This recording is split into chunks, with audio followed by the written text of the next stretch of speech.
Hi there, and welcome back to Code Your English, the channel where we explore powerful life topics while helping you improve your English, step by step, word by word. I'm really glad you're here with me today, because we're diving into something that all of us deal with at some point in our lives: anger. Let me start by sharing something personal. A few months ago, I had a long and difficult day. I was tired, behind on work, and hungry. Not a great combination, right? Then, out of nowhere, a friend called me and started complaining about something I had forgotten to do. I could feel my heart beating faster. My voice got louder. I said something I didn't mean, and immediately, I regretted it. Has that ever happened to you? You're not a bad person, but in that moment, you just snap.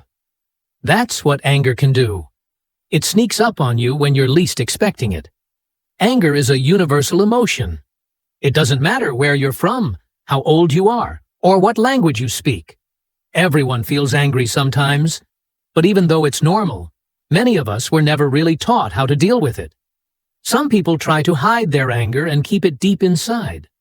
Others express it in ways that hurt relationships, at work, or at home. And the truth is, anger isn't always bad.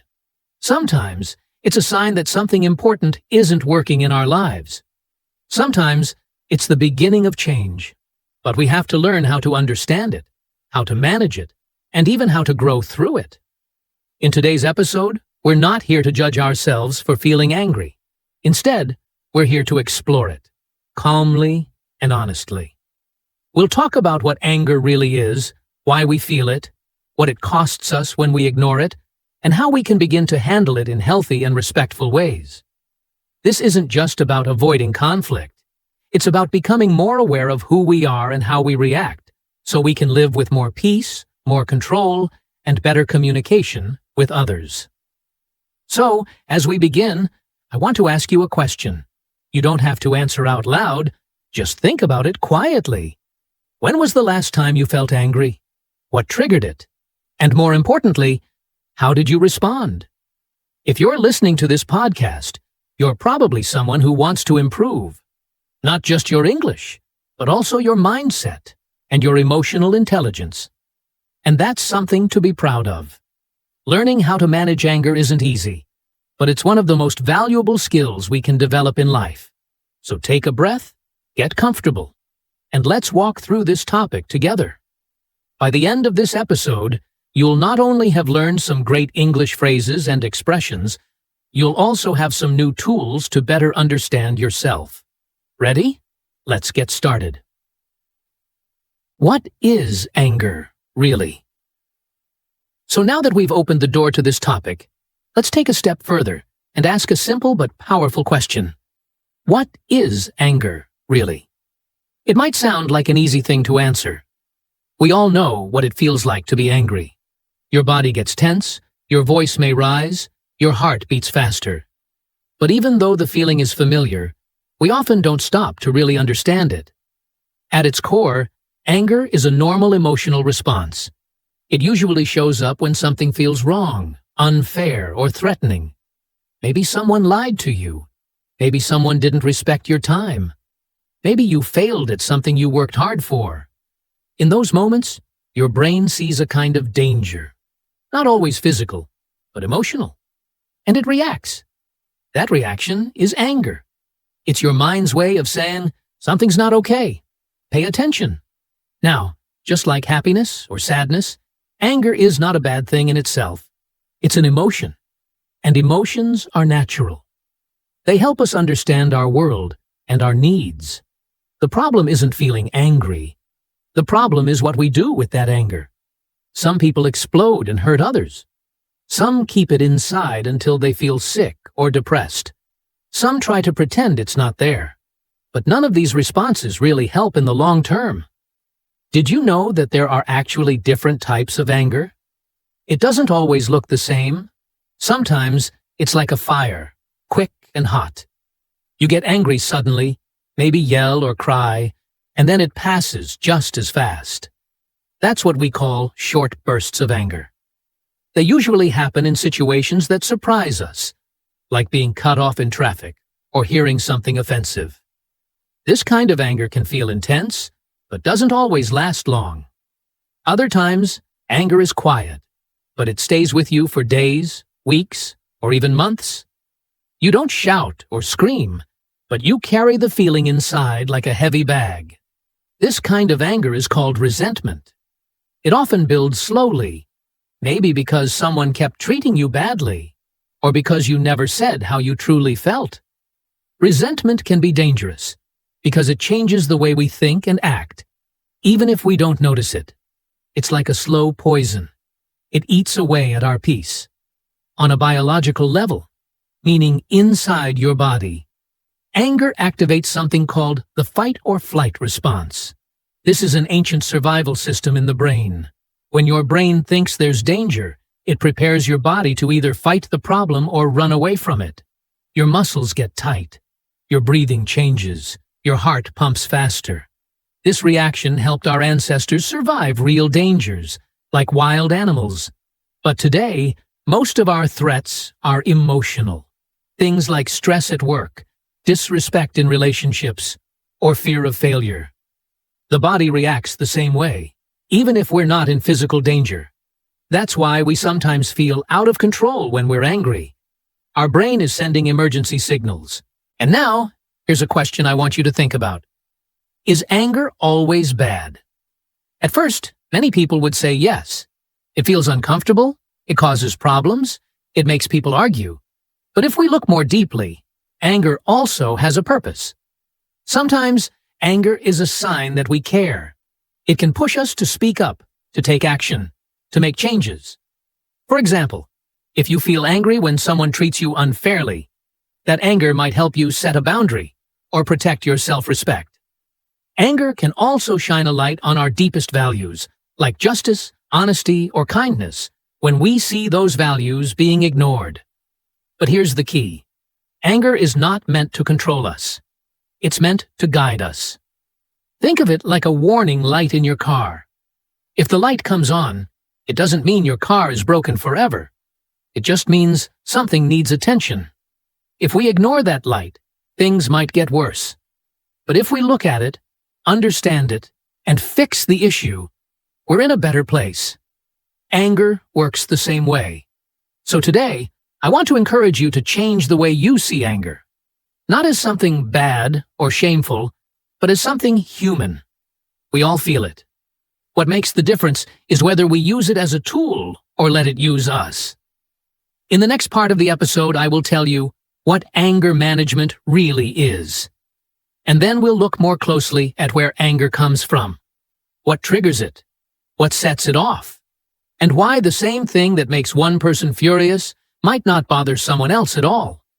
There's a lot to explore, and it's all connected to how we see the world and ourselves. For now, just take a moment to reflect. What does your anger usually look like? Do you explode quickly? Or do you hold it in and carry it silently? How does your body feel when you're angry? The more you understand your own patterns, the easier it becomes to take back control. You're doing great, not just in your English journey, but in your personal growth too. And remember, understanding anger is not about being perfect. It's about being aware, honest, and willing to grow. What is anger management? So, now let's look at something very important. Anger management. You've probably heard this term before, but what does it really mean? Anger management is not about never getting angry. That's impossible, and actually not healthy. Like we said earlier, anger is a natural emotion. It's part of being human. The real goal of anger management is to learn how to recognize your anger, understand it, and express it in a healthy way. It's about staying in control, not letting anger take over your actions, your words, or your life. Think of it like this. Anger is like fire. A small fire in the right place can be useful. It gives light and warmth. But if that fire grows too big, or if it's out of control, it can burn everything around it. Anger management helps you keep that fire at the right level. It helps you respond instead of react. It gives you the tools to stop and think before saying or doing something you might regret later. One of the first steps in anger management is noticing the signs. Everyone has physical signs when they start to get angry. Maybe your heart beats faster. Maybe your hands start to shake. Or your face gets hot. Your voice might get louder. If you can recognize those signs early, you can step back before the anger becomes too strong. You can take a deep breath or even walk away from the situation for a moment. Another part of managing anger is learning how to communicate better. Often, we get angry because we don't feel understood. But shouting or blaming others usually doesn't help. It only makes things worse. Instead, you can learn how to express what you feel and need in a calm, clear way. This is called assertive communication. It's not passive, and it's not aggressive. It's confident and respectful. For example, instead of saying, "You never listen to me," you could say, "I feel frustrated when I don't feel heard." This small change can make a big difference in how people respond. Anger management also includes learning how to solve problems instead of just focusing on the emotion. If something makes you angry again and again, ask yourself, what can I do about it? Sometimes you can change the situation. Other times, you may need to change how you think about it. This is where skills like stress management, positive thinking, and self-awareness become very helpful. Some people also use tools like journaling, meditation, or talking to a therapist to explore their anger more deeply. These methods help you understand where your anger really comes from. Maybe old experiences, past hurts, or limiting beliefs, and help you let go of the pain behind it. The more you understand yourself, the easier it becomes to manage your emotions. So, anger management is not just about staying calm. It's about growing emotionally, becoming stronger, and building better relationships. It's a skill, and like any skill, it takes practice. You might not get it right every time, but with time, awareness, and consistency, you'll start to notice positive changes in your reactions, in your communication, and in how you feel inside. The triggers. Why do we get angry? In the last part, we talked about what anger really is, how it's a normal emotional response, and how it can show up in different ways. But now, let's go a little deeper. Let's ask an important question. Why do we get angry in the first place? What are the real reasons behind it? The answer is not always simple. Sometimes, we think we're angry because of one thing, but when we look closer, we find that something else is going on underneath. One of the most common reasons people feel angry is stress. When we're tired, overworked, or feeling like we can't manage everything in our lives, small problems can feel much bigger. Imagine this. You've had a long day at work, your boss gave you more tasks than you can finish, you skipped lunch, and you're stuck in traffic. Then someone cuts in front of you without signaling.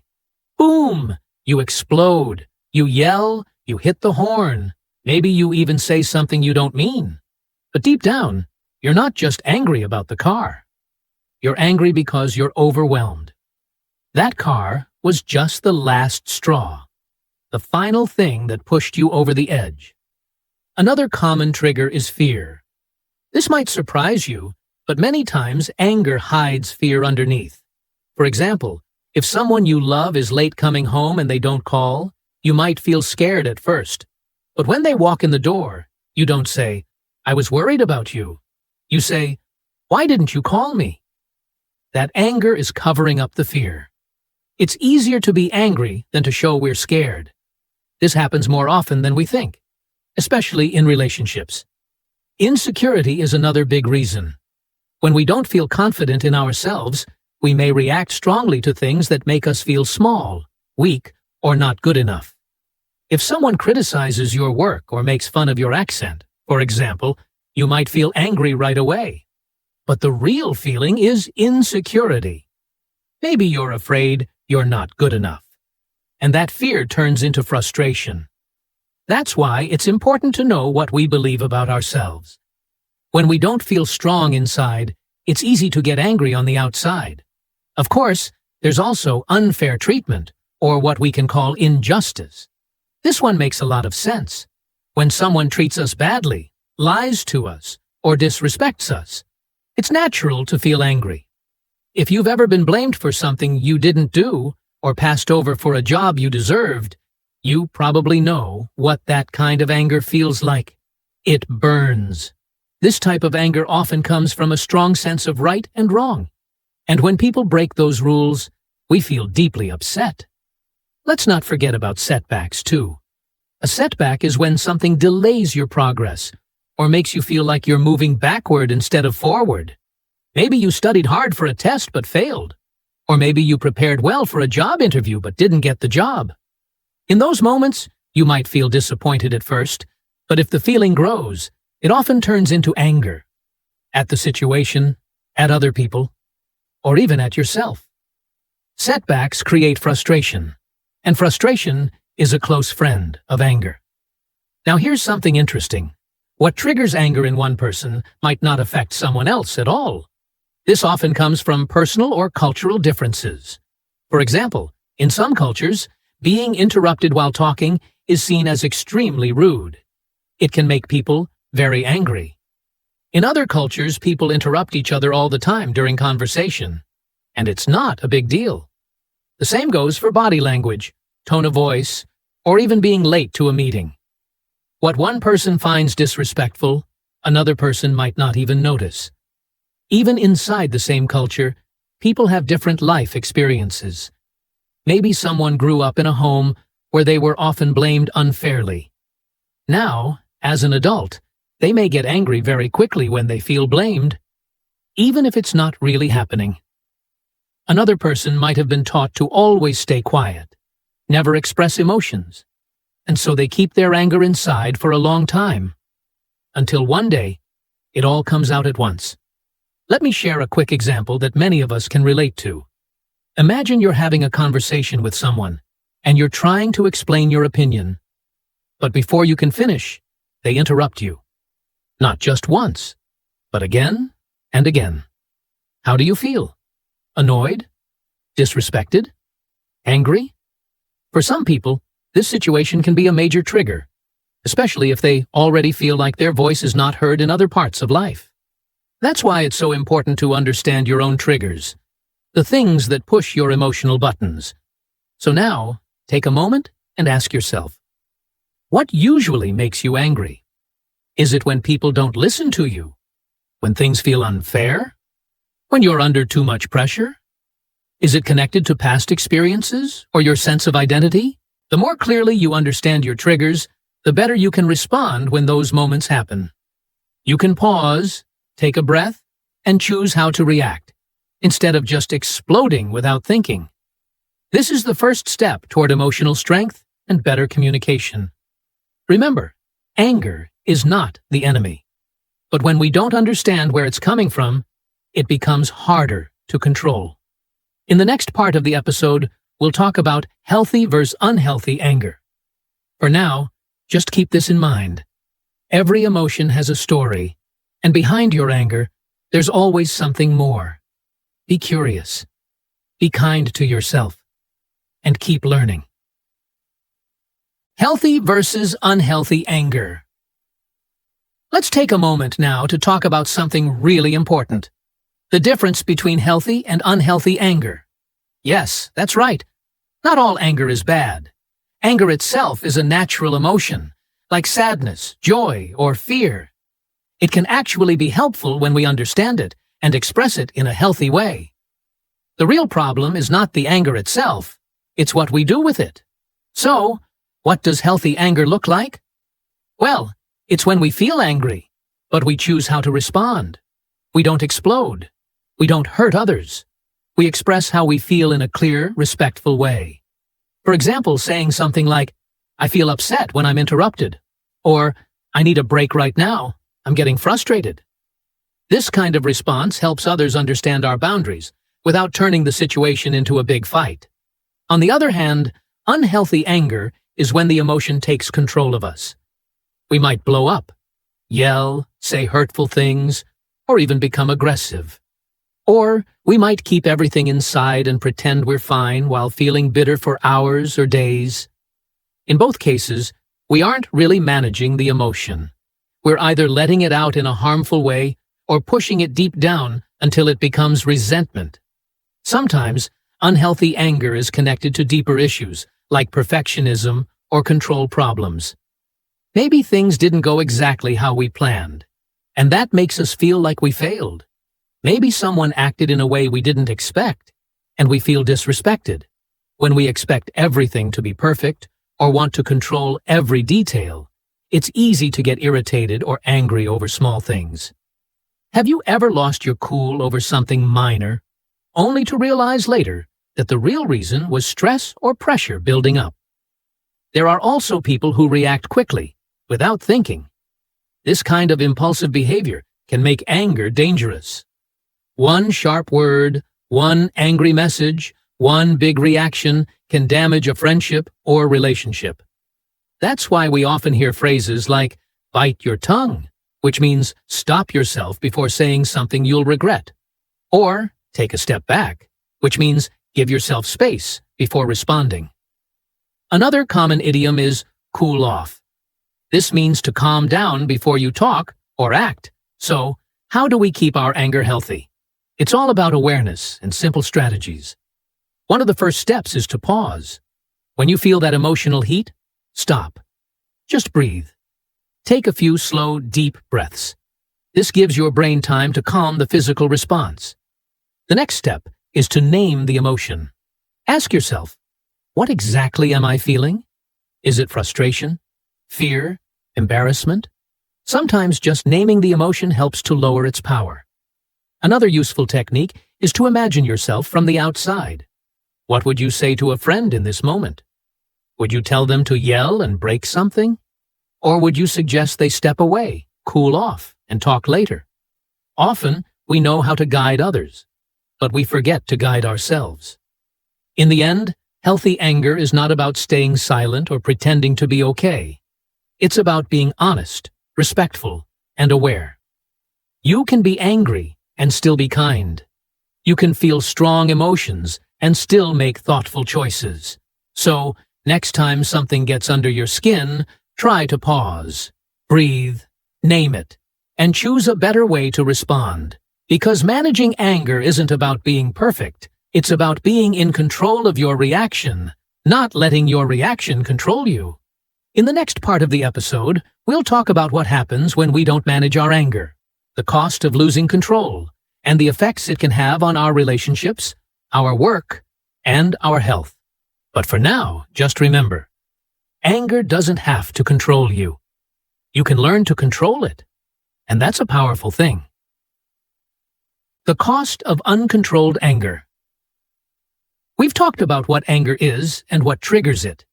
Now, it's time to talk about what happens when we don't manage it well. Because let's be honest, we've all had moments when we blew up at someone. Maybe we lost our cool in a meeting, during an argument, or even while talking to someone we care about. At that moment, it can feel like the anger is in control, not us. And when anger controls our actions, it often leads to damage. Sometimes we can repair it, and sometimes, sadly, we can't. Let's start with relationships. Whether it's your partner, your family, your friends, or your coworkers. When anger is left unchecked, it creates distance. Imagine yelling at someone you love. The words come out fast, maybe even harsh. You say something you didn't truly mean, just because you were upset. And then comes the silence, that heavy feeling afterwards. Maybe they walk away. Maybe you walk away. And even if you apologize later, something has changed. Trust is like paper. Once it's crumpled, it's hard to make it smooth again. Here's a question to think about. Have you ever said something in anger that you later regretted? I know I have. Most people have. It's part of being human. But when it happens too often, people begin to feel unsafe around us. They start to avoid conversations. They stop sharing how they feel. They may even walk on eggshells, trying not to say the wrong thing that might get under your skin. In the long run, Uncontrolled anger pushes people away. And the sad part is, sometimes all we really wanted was to feel heard or understood. It's not just personal relationships either. Anger can also hurt our careers. Think about a job interview or a team meeting. If you can't handle criticism or pressure without reacting emotionally, it creates a negative image. People may think you're too difficult to work with, or that you don't have emotional control. Losing your temper at work, shouting, slamming doors, or sending angry emails can ruin professional opportunities. Even if you're great at what you do, your attitude becomes a problem. And let's face it, nobody wants to work with someone who's always angry. Over time, this can lead to isolation. You might wonder why people keep their distance, or why promotions pass you by. The truth is, people remember how you made them feel, especially when those feelings were negative. And in the modern world, emotional intelligence is just as important as technical skills. Then, there's the physical cost. Yes, anger can actually affect your health. When you lose your cool often, your body is constantly going into fight or flight mode. Your heart beats faster, your muscles tense up, your blood pressure rises. Over time, this stress can cause serious problems like heart disease, headaches, trouble sleeping, and even a weak immune system. Anger doesn't just affect your mind, it stays in your body. It can leave you tired, tense, and even sick. Not only that, but anger can also lead to dangerous behavior. People sometimes drive recklessly, drink too much, or say and do things they wouldn't normally do, just because they're angry. And once those actions are out there, you can't take them back. A single angry moment can destroy a friendship, end a job, or even change your life. That's why it's so important to stop and think before reacting. A few deep breaths now can save you a lot of pain later. Let me share something personal. A few years ago, I had an argument with a close friend. I was frustrated, tired, and felt misunderstood. I didn't listen. I just responded with anger. I blew up over something small and said things that hurt them. We didn't talk for months after that. And even though we later talked and forgave each other, our friendship was never quite the same. That experience taught me a big lesson. Sometimes controlling your anger means protecting something much more valuable, your connection with others. Now, I'm not saying you should never feel angry. That's not realistic. Anger is natural. But when it becomes our first reaction every time we feel hurt, stressed, or disrespected, it becomes dangerous. It controls us, instead of us controlling it. And that's when it causes real damage, not just to others, but to ourselves. The good news is, we can learn to manage anger. We can train ourselves to recognize the early signs, take a pause, and respond in better ways. It takes practice, of course. Just like learning English. You don't get it perfect in one day. But with time and awareness, it becomes easier. So next time you feel that anger rising, ask yourself, is this really worth it? Will I still care tomorrow? Will my words build or break something important? Taking that moment to reflect could be the difference between losing control and growing stronger. Mindset shift. Anger as a messenger. So far, we've talked about the negative effects of uncontrolled anger, how it can hurt our relationships, our careers, and even our health. But now I want to introduce a different idea, something that might surprise you. What if I told you that anger isn't always the enemy? That instead of trying to hide it or push it away, we can actually learn something from it? You see, anger is not just noise or fire. It's also a message. It's a signal that something important is happening inside you. It might be a sign that a boundary has been crossed, that you feel disrespected, or that something in your life is not working the way it should. When we start to look at anger with self-awareness, we can begin to understand what it's trying to tell us. This idea is all about a mindset shift. Your mindset is the way you think about something, and changing your mindset can completely change how you deal with anger. Instead of thinking, I shouldn't feel this way, you can ask, why do I feel this way? That small change in thinking opens a door to emotional intelligence, the ability to understand and manage your own emotions, and also understand how others feel too. Think about a time when you got angry at someone for interrupting you, maybe during a conversation or a meeting. On the surface, it looks like a small problem, but if you stop and reflect, the anger might be telling you something deeper. Maybe you didn't feel respected, or maybe you've been feeling invisible in other parts of your life too. When you pay attention, anger helps you discover what really matters to you. That's not weakness, that's wisdom. In fact, anger can sometimes help us grow. Let's say you keep feeling angry at work because your time is not respected. People constantly give you more and more tasks without asking. If you never notice or say anything, that anger just builds. But if you listen to it, you might realize that it's time to set a boundary, to speak up, to protect your time and energy. In this way, anger becomes your teacher. It shows you where something needs to change. This idea is not new. In fact, it has deep roots in many cultures. In Buddhism, for example, anger is not seen as evil. It's seen as energy, powerful energy. And the goal is not to destroy it, but to understand it. The Buddha taught that emotions like anger can become pathways to awareness if we're willing to look closely. In Stoic philosophy, the ancient thinkers believed that anger comes from wanting things to be different than they are, and that by accepting what we cannot control, we can feel peace instead of rage. One quote I often think about is from the Stoic philosopher Seneca. He said, "The greatest remedy for anger is delay." That means, when you feel anger rising, pause. Take a breath. Listen to what your anger is trying to say. Don't just react, reflect. And that's really the key. Anger is not a bad emotion. It's a powerful one. But it becomes harmful only when we ignore it or let it explode. If we take the time to explore it with curiosity and honesty, we can turn anger into a tool for better communication, stronger relationships, and deeper understanding of ourselves.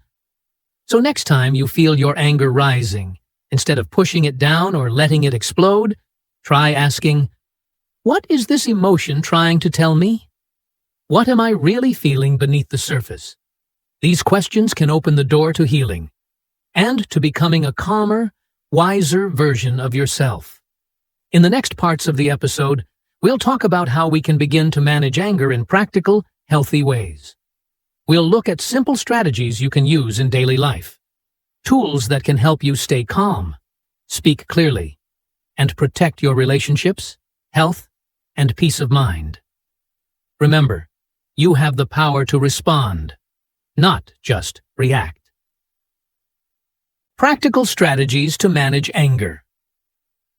Understanding your anger is a powerful first step. But now let's talk about something just as important: how to manage it when it shows up in real life. Because, let's be honest, even if we understand why we're angry, it doesn't always stop us from snapping at someone, raising our voice, or saying something we'll later regret. That's why having simple, practical strategies can make a huge difference. One of the most powerful tools, and also one of the simplest, is breathing. When we're angry, our body goes into something called fight or flight mode. Our heart beats faster, our muscles get tense, and our mind starts racing. But by slowing down our breath, we send a message to the brain. It's okay, I'm safe. You can try something called box breathing. Breathe in for 4 seconds, hold for 4 seconds, breathe out for 4 seconds, and hold again for 4 seconds.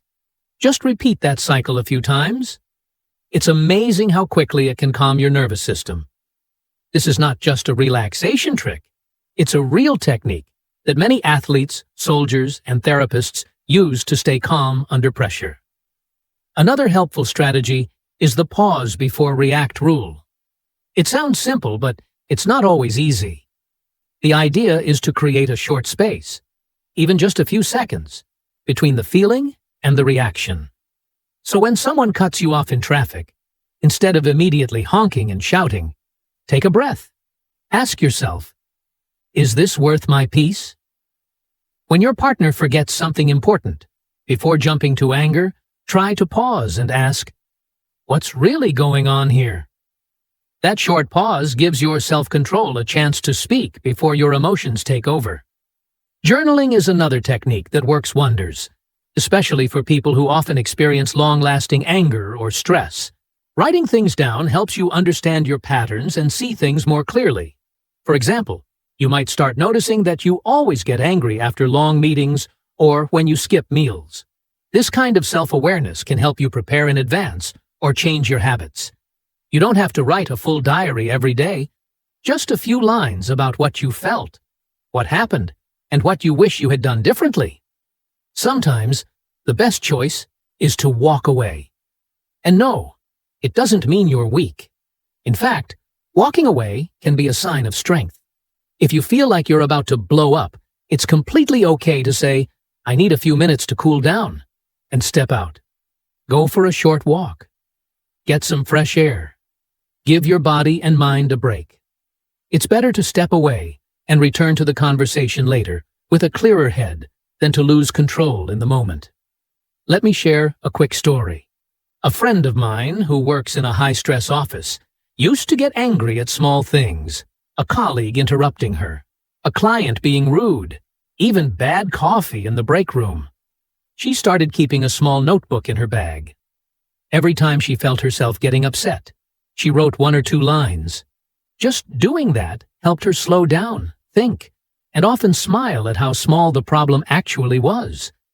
She told me, "It doesn't fix everything, but it gives me back my power. The power to choose how I respond." That's the kind of control we're aiming for. Not perfection, just progress. And that brings me to one of my favorite reminders when it comes to emotional growth. Progress, not perfection. You're not going to get it right every time. You might still lose your cool sometimes or say something you didn't mean. That's okay. What matters is that you're trying and learning. These strategies aren't magic. They take consistency, which means doing them again and again, even when you feel like nothing's changing. Over time, though, these small habits build emotional strength.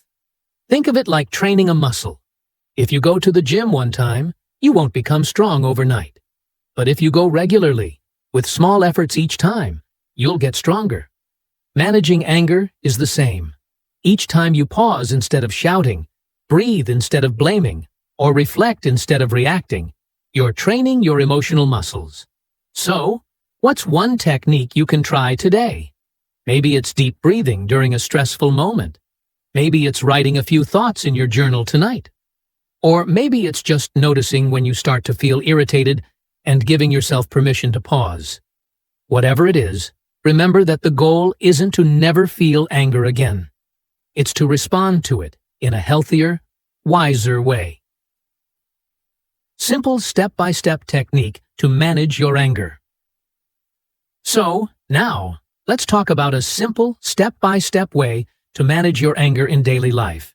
You don't need to be a monk or a religious scholar to do this. These are things anyone can try, whether you're at home, at work, or walking down the street. Step 1 is awareness. This means recognizing that you're starting to get angry. Maybe your heart is beating faster. Maybe your face feels hot. Maybe you start raising your voice. The earlier you catch it, the easier it is to manage. Step 2 is to pause.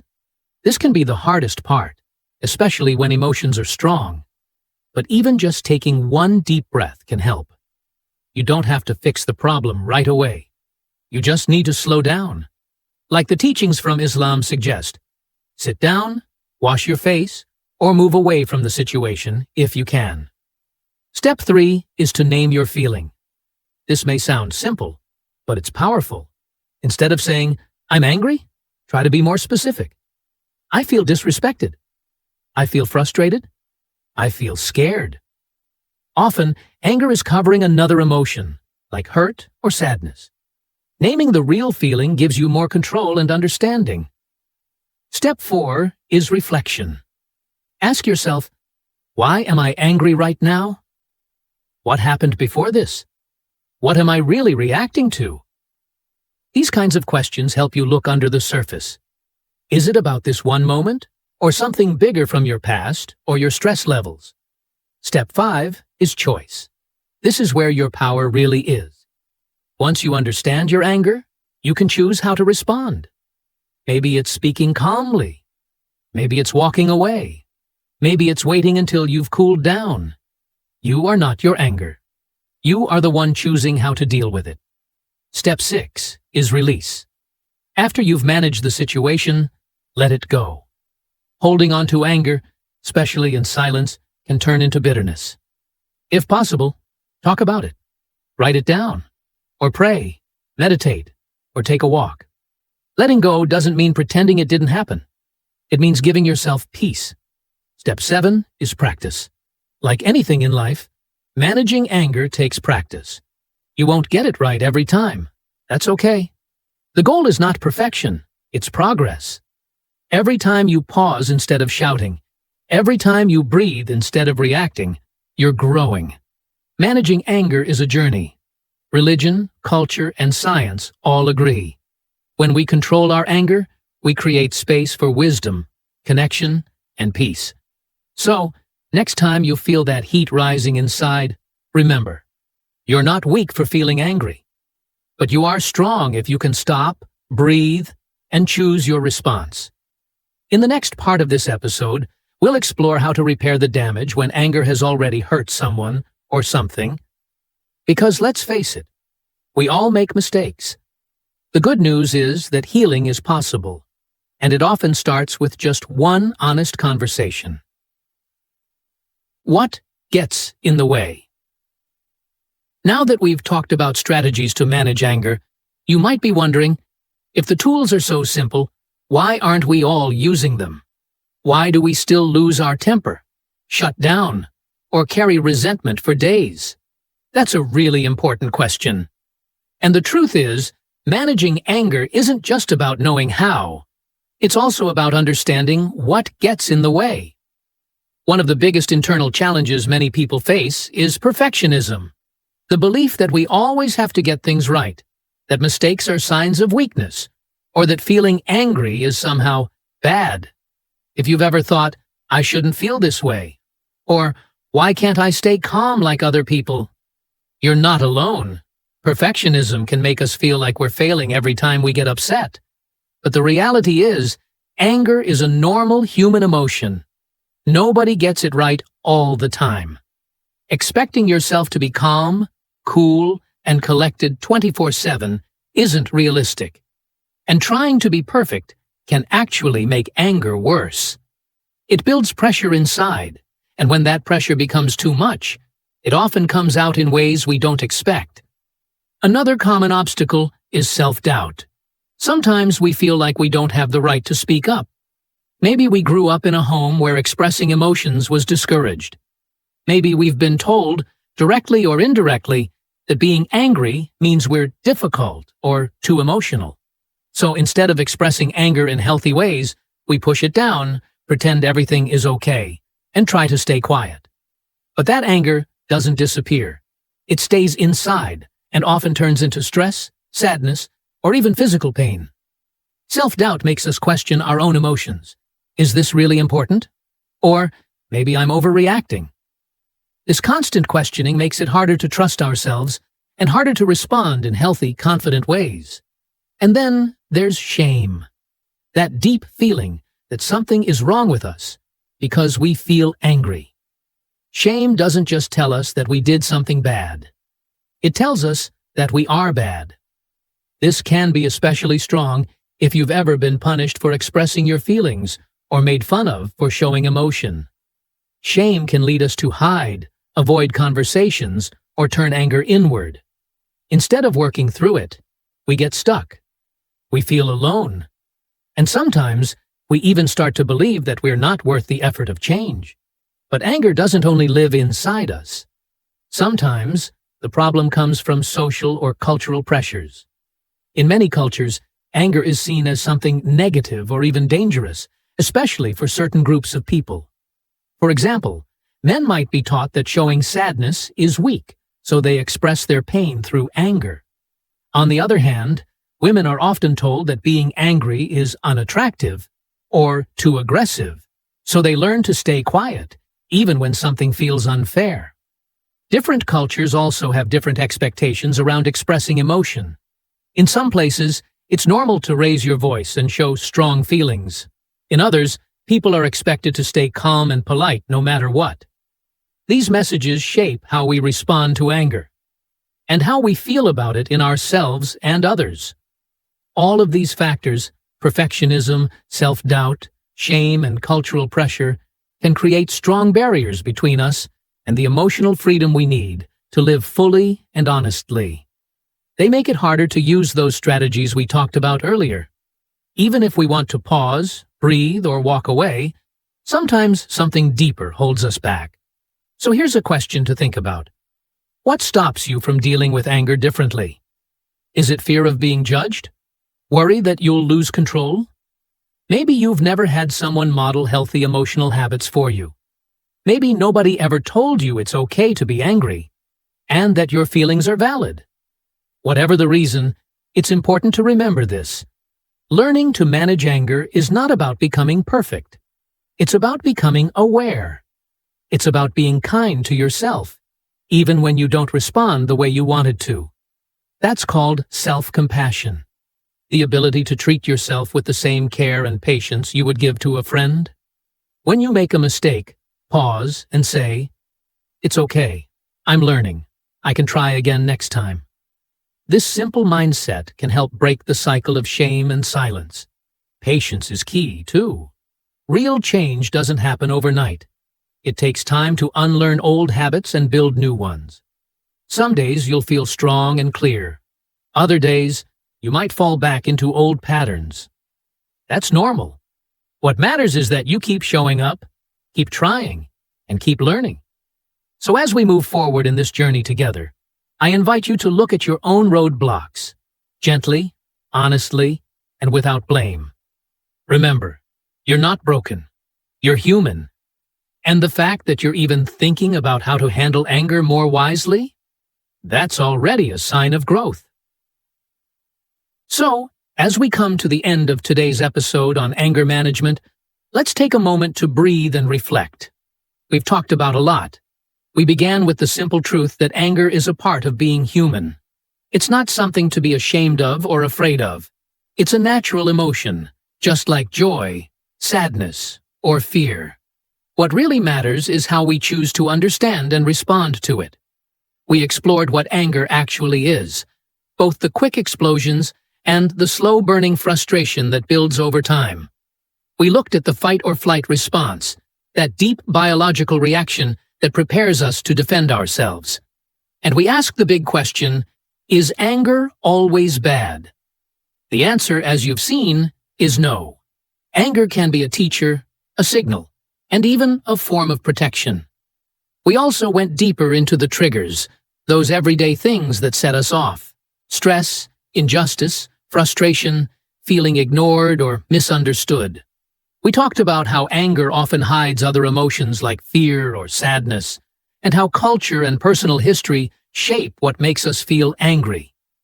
Then we faced the cost of unmanaged anger. We talked about how it can damage relationships, hurt our careers, and harm our health. Saying something in the heat of the moment, something you wish you could take back, is a feeling most people know too well. And that's why it's so important to stop, breathe, and respond instead of reacting. It's not about being perfect. It's about making progress, step by step. And speaking of progress, we reframed anger as a messenger. We looked at how a shift in mindset and growing our emotional intelligence can help us learn from our anger. It can point us toward what needs to change, maybe a boundary we need to set, or a truth we've been avoiding. We shared practical tools too. Breathing techniques, journaling, walking away to cool down, and giving ourselves time before speaking. These strategies may seem small, but used with consistency, they can make a big difference over time. We also talked about the real blocks, perfectionism, self-doubt, and shame, as well as cultural or social messages that make it hard to speak up or stay calm. Learning to manage anger isn't just about the outside. It's also about healing what's inside. So here's my personal takeaway, and maybe it will help you too. For a long time, I believed that being angry meant I was failing. But over the years, I've learned that anger often shows up not because I'm weak, but because I care. I care about fairness. I care about being heard. I care about being respected. When I listen to that deeper message behind my anger, I can grow from it, instead of just reacting to it. Now I want to invite you to try something. After this episode, take 5 or 10 minutes to sit quietly. You don't need music. You don't need a journal. Just breathe and ask yourself, what does my anger usually try to tell me? Or, if you prefer, write about the last time you got really angry. What happened? What were you really feeling? What could you do differently next time? If that feels too big, just start with something small. Maybe today, the next time you feel annoyed, you try taking one deep breath before speaking. That's it. One breath, one pause, one step toward emotional clarity. Thank you so much for spending this time with me today. I know anger is not always an easy topic, but I hope this conversation helped you feel a little more understood and a little more in control. Remember, this is a journey. It's okay to take it one day at a time. Be patient with yourself and keep learning. That's how real change happens. If you enjoyed this episode, I'd love for you to share it with someone who might need it.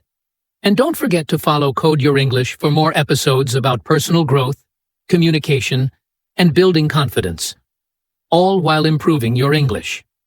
Next time, we'll be talking about self-discipline, what it really means, how to build it without burning out, and why it's more about kindness than control. I hope you'll join me. Until then, take care of yourself. And remember, progress, not perfection.